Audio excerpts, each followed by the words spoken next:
Everything in the skies and the earth continues to declare the perfection of Allah. يُسَبِّحُ لِلَّهِ مَا فِي السَّمَاوَاتِ وَمَا فِي الْأَرْضِ لَهُ الْمُلْكُ وَلَهُ الْحَمْدُ. He alone owns dominion, and He alone owns all praise and gratitude.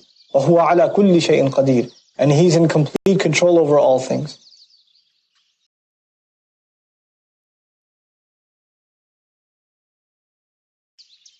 هُوَ الَّذِي خَلَقَكُمْ. He's the one who created you. فَمِنْكُمْ كَافِرٌ. Then out of you, there's someone who disbelieves. وَمِنْكُمْ مُؤْمِنٌ. And out of you, there's somebody who believes. In other words, believers and disbelievers, doesn't matter who, either way, He created all of you.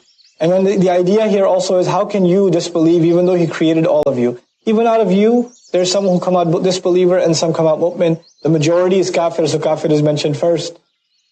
And this goes back to the style of the musabbihat, of declaring Allah's perfection and how everything else is doing what it's supposed to. But look at you people.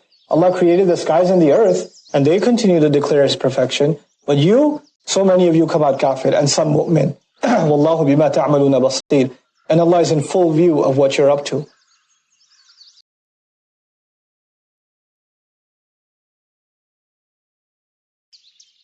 خَلَقَ السَّمَاوَاتِ وَالْأَرْضَ بِالْحَقِّ وَصَوَّرَكُمْ. He created the skies and the earth with purpose, and He molded you. فَأَحْسَنَ صُوَرَكُمْ.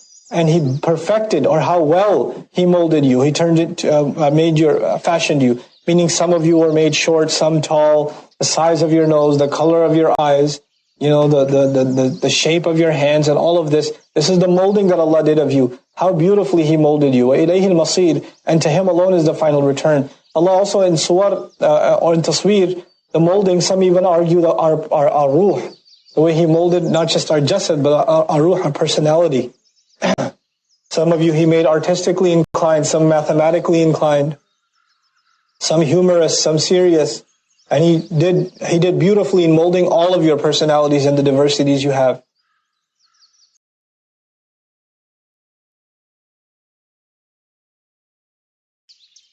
يَعْلَمُ مَا فِي السَّمَاوَاتِ وَالْأَرْضِ. He knows what's in the skies and the earth. وَيَعْلَمُ مَا تُسِرُّونَ. And He knows the things you hide.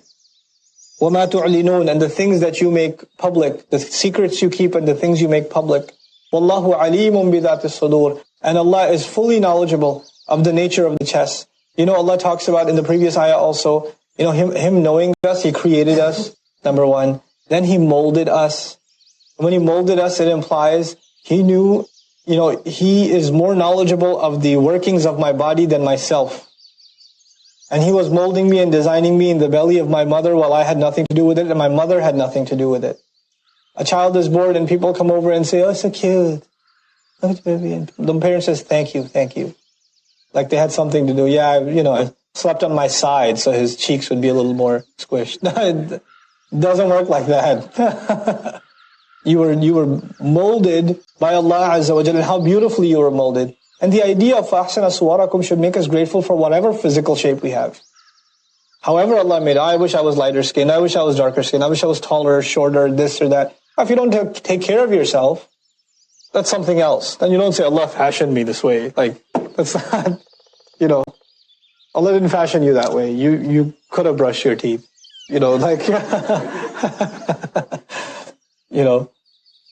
But then, now that you've been made, now your conscious and subconscious personalities, and your inner motives, your deepest, darkest secrets. مَا تُسِرُّونَ وَمَا تُعْلِنُونَ وَاللَّهُ عَلِيمٌ بِذَاتِ الصُّدُورِ. He knows the nature of the chest. And nature of the chest knows, we know something about ourselves. We don't know so much about ourselves. We see dreams, we don't even know what they mean. We have thoughts, we don't know where they came from.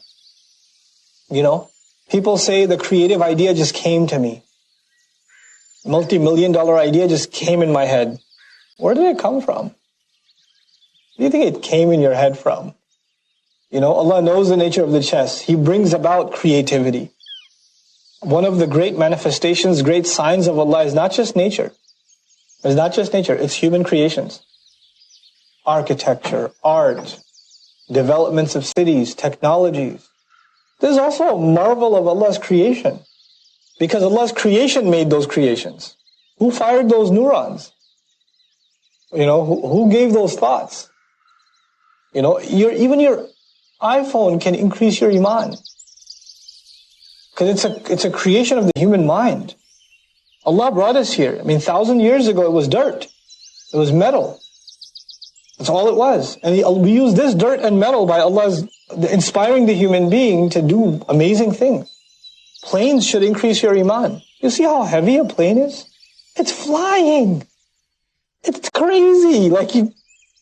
You talk to people 400 or 500 years ago, 1,000 years ago, about human beings in an entire caravan of people with all of their luggage flying across the ocean. Fairy tales. Subhanallah. What Allah inspired the human being to do. Wallahu alimun bidhat as-sudur.